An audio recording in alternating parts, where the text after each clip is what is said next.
Aquí hemos vuelto, estamos hablando desde la consulta del doctor Marcial de la Era, reumatólogo, y estamos hablando de un tema muy interesante, de una enfermedad de la piel como es la psoriasis, que se va a las articulaciones. En concreto estamos hablando de la artritis psoriásica. Hemos hablado un poco de las causas, un poco de la localización y todos estos síntomas, cómo van a ir evolucionando y cómo los vamos a diagnosticar. Primero deberemos diagnosticarlos para saber exactamente que esto es una artritis psoriásica. Pues evidentemente ya hemos perfilado anteriormente. Ya el enfermo te llegó a ti. Eso es. Y salió de mis manos por suerte y se fue a ti. Entonces, un poco el perfil clínico, que es lo primero que el médico debe hacer, es decir, tener una orientación de qué es lo que le pasa al paciente, qué características tiene, qué es lo que detallábamos un poco anteriormente. Ya con esa orientación tenemos un camino que debemos de trazar para llegar al diagnóstico. Ya hemos visto la clínica y luego podemos pedir una serie de pruebas complementarias. Pruebas complementarias que son desde la extracción del líquido de la articulación, por ejemplo, si se lo permite. ¿Por qué? Porque es una articulación grande que tiene bastante inflamación. Analizamos ese líquido. Y ese líquido, vuelvo otra vez a insistir, entre los dos grupos grandes de enfermedades, que hay más, pero bueno, los dos más importantes, que son problemas mecánicos, es que esta rodilla tiene una artrosis, tiene una lesión meniscal, o esta rodilla se me inflama por un proceso de artritis psoriásica. El líquido que sacamos nos da información sobre ese tipo de características. Es decir, el análisis del líquido, igual que cuando me hago un análisis de sangre, me permite decir si apunta a un tipo u otro tipo. Esa es una primera aproximación. Evidentemente luego tenemos también unos rasgos analíticos en sangre que muchas veces estos pacientes tienen elevados. Igual que estamos hablando de que hay un proceso inflamatorio, eso a nivel de la analítica podemos pedir una serie de pruebas que nos orientan también en la misma línea. No es 100% ni mucho menos, es decir, yo puedo tener unos análisis normales y tener una artritis psoriásica, pero muchas veces cuando eso está elevado en ese contexto clínico nos apoya ese diagnóstico. Luego tenemos también un marcador, sobre todo en las manifestaciones axiales, es decir, cuando el paciente tiene un dolor de esas características que eran inflamatorias, hay un marcador que es el marcador B27, el HLA-B27. ¿Eso qué es? El HLA es nuestro sistema antigénico de haplotipo, es decir, todos tenemos una identificación, como una especie de código de barras donde tenemos qué estructuras tienen nuestras células en su superficie para comunicarse, básicamente, ¿no? Entonces, hay un catálogo y nosotros desde que nacemos tenemos una de esas fichas del catálogo que nos permiten identificarnos por nuestro código de barras genético. Y eso es lo que, en el caso del grupo A, porque hay A, B, C, D, pues en el A, las personas que tienen en el B, las personas que tienen el B27, pues se ha visto que tienen más frecuencia de este tipo de enfermedades que llamamos en conjunto espondiloartropatías, que una de ellas es la artritis psoriásica. Entonces, el tener una persona con un dolor inflamatorio y que tenga ese B27 positivo nos apoya nuevamente que va a ser ese dolor de ese origen. Evidentemente tenemos pruebas de imagen radiológicas, rayos X, hacemos radiografías y tienen unas características. Hablábamos de las manos antes, de las imágenes en lápiz y copa. Esa imagen es una imagen muy característica. Esa no se presenta en otros tipos de manifestaciones. Si vemos un paciente que tiene esa lesión radiológica que describíamos antes, vamos a saber que eso es una artritis psoriásica. Los pacientes también que tienen dolor inflamatorio, en su columna muchas veces hacen imágenes de puentes óseos de unas vértebras con otras, asimétricos, muy llamativos, que eso nos apunta también a que esa manifestación radiológica no es por un proceso artrósico que no presenta esa imagen radiológica, sino sí más bien un proceso artrítico en el concepto de una manifestación de columna dentro de su artritis. Y en la resonancia magnética, por ejemplo, afecta a este tipo de espondiloartropatías, afectan a unas articulaciones que no se suelen dar guerra o dar síntomas en personas con procesos artrósicos, como son las articulaciones sacroiliacas, es decir, las articulaciones que están entre el hueso sacro, que es donde acaba lo que es la columna lumbar antes del rabino coxis, pues eso es el sacro. Y el sacro, a cada lado, tiene las dos palas ilíacas que tenemos, pues bueno, esas articulaciones, que son las articulaciones sacroiliacas, curiosamente en estas enfermedades se inflaman. Y es una de las causas del dolor, es el lumbar inflamatorio. Eso lo vemos en resonancia, de tal manera que si el 20%, por ejemplo, tienen clínica, de las personas con artritis psoriásica, resonancia tienen el 50% positiva. Y eso es lo que se habla de imagen preradiológica. Es decir, todavía la radiología convencional, los rayos X, no nos permiten ver ninguna imagen sospechosa, pero sin embargo la resonancia ya nos detecta que hay una inflamación que todavía no ha deteriorado esa estructura articular para verlo desde el punto de vista de rayos X. Por lo tanto, se puede confundir desde el punto de vista clínico entre un paciente que viene con una lumbalgia, que generalmente si la decimos esto es porque puede tener un pinzamiento, puede tener una hernia discal, y se puede separar de alguna manera del... claro, estamos hablando de un paciente psoriásico y que tenga prácticamente, porque los síntomas son más o menos los mismos. Correcto, lo que dices es muy cierto, es decir, muchas veces el médico tiene casos que son muy claros de uno u otro tipo, donde no se le plantean dudas, pero luego tenemos un porcentaje de pacientes que son pacientes más complejos, donde nos cuesta muchas veces precisar si es de un tipo u otro. De ahí donde ya es la experiencia clínica del médico, del reumatólogo, el afinar el diagnóstico mediante esas otras pruebas, la respuesta terapéutica. Es decir, hay una serie de datos que nos permiten, digamos, perfilar ese diagnóstico, ¿no? Y ya concluir que efectivamente tiene ese dolor es por una artropatía psoriásica con manifestaciones a nivel axial, o es una persona con psoriasis que tiene a la vez un problema, como decías, de una distensión lumbar, de una hernia, de una estenosis foraminal, etc. Sí, que se le ha acompañado de dos patologías distintas. Exacto. Y entonces, en cuanto a tratamiento, ¿qué tenemos que tratar? ¿Las dos enfermedades?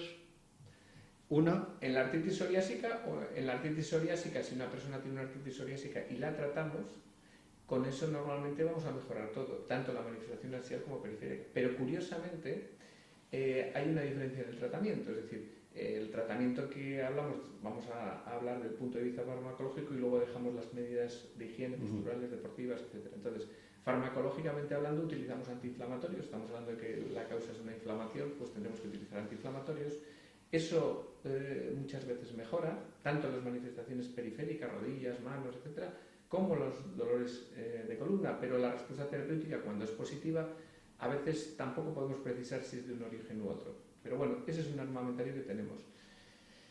A nivel periférico, podemos utilizar otros fármacos modificadores de enfermedad, igual que utilizamos en otras artritis, porque el problema, digamos, no es igual, pero tiene una base igual, que es el sistema inmunológico.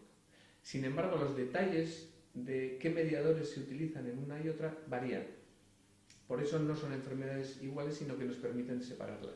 Por ejemplo, el metotrexate, la leflunomida, que son fármacos que utilizamos para tratar la artritis reumatoide, en la artritis periférica de la artritis psoriásica mejoran, pero las manifestaciones en columna no mejoran con esos fármacos. Y sin embargo sí mejoran con otros fármacos que son los biológicos. De tal manera que si una persona no mejora con antiinflamatorios y tiene una manifestación axial importante que le está condicionando su calidad de vida, su descanso, su ocio, su trabajo, pues sabemos que podemos controlarla de una manera mucho más satisfactoria con estos fármacos biológicos, que son dianas, o sea, son, digamos, flechas que van a una diana específica. ¿Por qué? Porque van frente a un mediador de inflamación que actúa en esta enfermedad.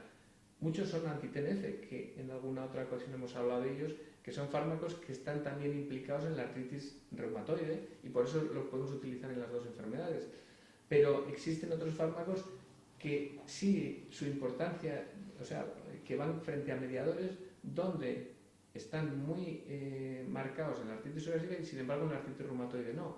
Por eso los podemos utilizar y son fármacos biológicos porque van frente a una diana, porque hay una serie de mediadores, IL-17, tal, que esos no tienen mucha relevancia en la artritis reumatoide y sin embargo en la artritis psoriásica sí. De ahí que el uso con esas flechas que van frente a ese mediador nos es útil en la artritis psoriásica y no en la artritis reumatoide.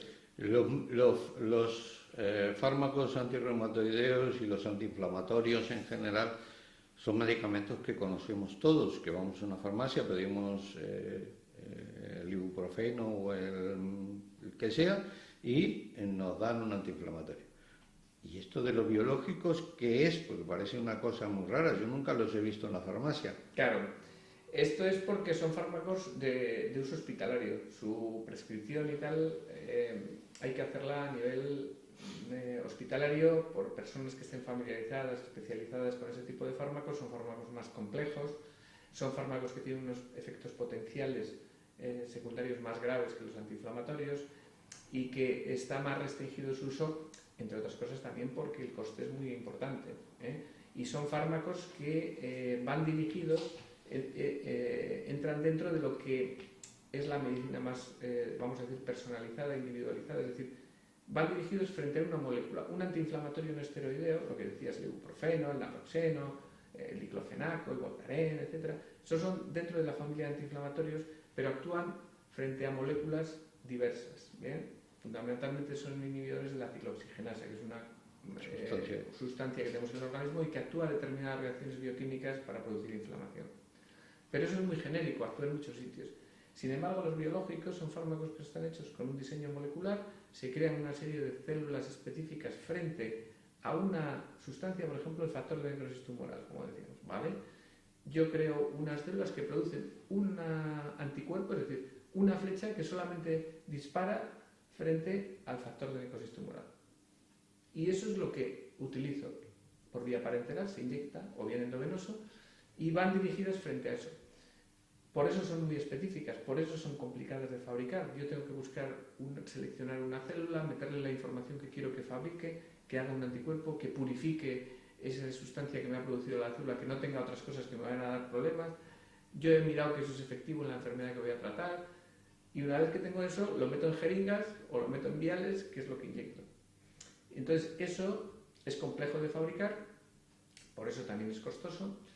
Y luego lo que es importante es decir que no solamente actúan frente al proceso inflamatorio patológico, también actúan dentro del sistema de funcionamiento, porque esos mediadores, el TNF por ejemplo, los tenemos todos funcionando normalmente. En esas enfermedades están sobreexpresados, actúan demasiado, pero habitualmente los tenemos. Si yo los bloqueo, ¿qué pasa con las otras cosas que yo hago habitualmente con ese mediador en una función normal? También se ven afectadas.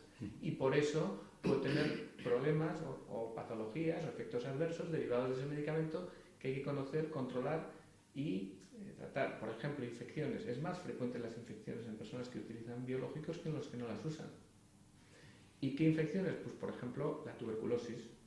Entonces, cuando se empezaron a utilizar, ahora ya tenemos experiencia, llevan como 14, 12 años en el mercado. Entonces, ¿qué ocurre? Al principio no se conocía. La medicina en algún momento empieza, en algún momento debuta, en algún momento avanza y los primeros tienen información, pero es más restringida. A medida que vamos teniendo conocimiento nos permite establecer medidas de control adecuadas. Pues la tuberculosis se vio que había mucha más tasa de tuberculosis en las personas. Entonces, ¿qué se hizo? Pues a todos los pacientes que vamos a tratar con eso le hacemos un screening previo de tuberculosis inactiva. Hacemos placa de tórax, tuberculina, el mantús, vemos cómo está y con eso se ha conseguido que se reduzca mucho porque seleccionamos la población que no tengan y estamos ojo a visor a ver los síntomas que tiene el paciente. Por eso es por lo que se conoce menos. No, y aparte supongo se conoce menos porque son medicamentos que no te los puede recetar la vecina. No. Que a mí me ha ido bien esto, póntelo tú. No. Póntelo tú y vete a la farmacia y lo compras. No, eso no puede ser. ¿Hay medicamentos o se pueden utilizar algunos de los medicamentos habituales en el control de los síntomas? Sí, efectivamente. Ya hemos comentado antes los antiinflamatorios o esteroideos, ¿no? Es decir, los antiinflamatorios o esteroideos es un digamos, tratamiento muy eficaz en muchos de estos pacientes. Con independencia de que cada vez somos más exigentes al tener más herramientas de tratamiento para marcarnos un objetivo de control terapéutico más exigente. Es decir, no nos conformamos con que el paciente mejore un poquito, que esté un poco mejor, sino que queremos que se controle, que esté en baja actividad o libre de síntomas, porque tenemos más herramientas para tratarlos. La cirugía, porque por ejemplo si tengo una artrosis de rodilla, pues me ponen una prótesis de rodilla, o sea, hay cirugía. En el caso de una artritis de rodilla, una artritis psoriásica de rodilla, ¿me pueden operar también y me van a quitar los dolores? Sí, realmente la artritis, el tratamiento quirúrgico en los procesos inflamatorios, un tratamiento final es, digamos, como asumir un fracaso, entre comillas, de que el tratamiento médico no ha sido eficaz en controlar la inflamación. Como consecuencia de esa falta de control, ha generado un deterioro, un daño, una destrucción que hace que, como es de una intensidad suficiente para necesitar una cirugía, pues tengamos que recurrir. Evidentemente, si yo opero esa articulación y pongo una nueva protésica, pues el problema ha desaparecido, ¿verdad? Sí, pero se te puede ir a otra articulación. Claro, claro, porque normalmente no son monoarticulares, es decir, la artritis psoriásica afecta a varias articulaciones. A lo mejor la rodilla me afectó más, pero también tengo un tobillo, tengo una muñeca, etc. Tengo la psoriasis, que va a evolucionar por brotes. Tengo la artritis, que también puede ir por psoriásica, que puede ir por brotes. ¿Cómo puedo vivir yo ya con eso? Que sé que lo voy a tener siempre.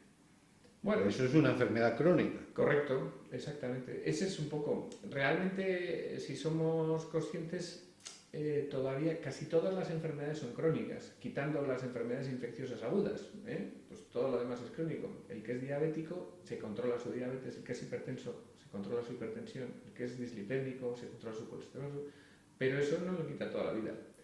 Gracias a Dios con los tratamientos lo normalizamos, pero con los tratamientos. Algo parecido pasa con las artritis, con la artritis psoriásica en concreto, es decir, lo controlamos con tratamientos. A veces entramos en lo que se llama una remisión clínica, es decir, el paciente dice, yo estoy normal, no tengo ningún dolor. Entonces ahí es donde tenemos una situación donde tenemos que decidir, es decir, ese paciente está así de como estaba antes, con inflamación articular, dolor, rigidez, etcétera, por el tratamiento.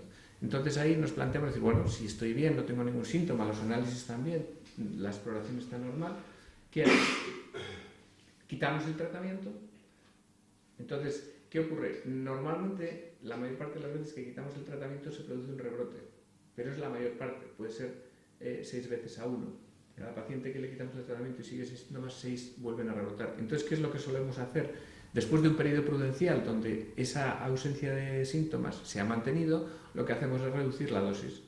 Ir ajustando la dosis del medicamento que nos permite controlarlo para ir bajando lentamente a ver si el paciente mantiene la ausencia de síntomas. Y si es así, nos podemos plantear la supresión. Pero inicialmente lo que hacemos es reducción por cantidad o por espacio de tiempo en el que administramos el fármaco. Medidas en cuanto al estilo de vida que se debe llevar, el autocuidado, ¿hay algunas normas? Sí, ahí es muy importante el ejercicio, por ejemplo, sobre todo en las manifestaciones de columna, ¿no? Igual que en las manifestaciones periféricas. En la columna, pues un ejercicio donde no traumatice la columna. Por ejemplo, la natación es un ejercicio muy bueno para la columna de estos pacientes. En las articulaciones periféricas, pues evitar el traumatismo, la carga, el impacto, deportes como la carrera, el salto, pues no me vienen bien. Caminar, hacer una vida normal, hacer bicicleta, hacer elíptica, hacer tal, lo puedo hacer perfectamente. Ejercicios de gimnasio, de movimientos con aparatos y tal también. El ejercicio es bueno porque me permite, el aparato locomotor al final es una unidad funcional. Es decir, no es solo una articulación y un músculo, sino que el músculo, la articulación, los ligamentos, los tendones forman un equipo. Entonces, aunque uno de los miembros del equipo esté un poco mal porque tengo la articulación inflamada, si resulta que mis tendones, mis ligamentos, mis músculos los tengo bien entrenados, me van a suplir un poco esa carencia que tiene uno de los miembros del equipo. Si todos los miembros se sientan y dicen, como Paco está mal, no corremos, pues nos van a meter 20 goles. Entonces va a ir mucho peor la cosa. Es decir, que cuanto mejor mantengamos el equipo, mejor nos va a ir. En cuanto a ponernos calor o frío, normalmente la enfermedad mejora. Esta enfermedad no es una enfermedad como otras, vamos a decir, habituales, de que me da un tirón, calorcito local y tal. Aquí las medidas, digamos, térmicas son de una relevancia muy inferior a lo que es la medida terapéutica. Es decir, el ponerme calor, frío, el ir a hacer un poco de fisio para que me recupere un poco esto. Ahí realmente lo que tenemos que ir es a un tratamiento que controle el origen, que es lo que hemos dicho, el sistema inmunológico alterado, que es lo que tengo. Y eso es lo que me va a permitir luego normalizar mi vida. ¿Y los masajes? El masaje aquí tiene una acción sobre todo relajante, pero no tiene una acción terapéutica desde el punto de vista de bajar la inflamación, controlar la artritis, etc. Hay pacientes que van a determinadas técnicas de fisio, como son la punción seca o a la acupuntura, que es una técnica parecida. ¿Esto es efectivo? ¿Es recomendable? ¿No es recomendable? ¿Qué hacemos? Bueno, en el caso de la artritis, digamos que insisto un poco que con los medios que tenemos hoy en día hay que ser utilizarlos. Quiero decir, no decir, bueno, me han dado un antiinflamatorio y no he mejorado, pues esto ya tengo. No, tenemos un armamentario enorme.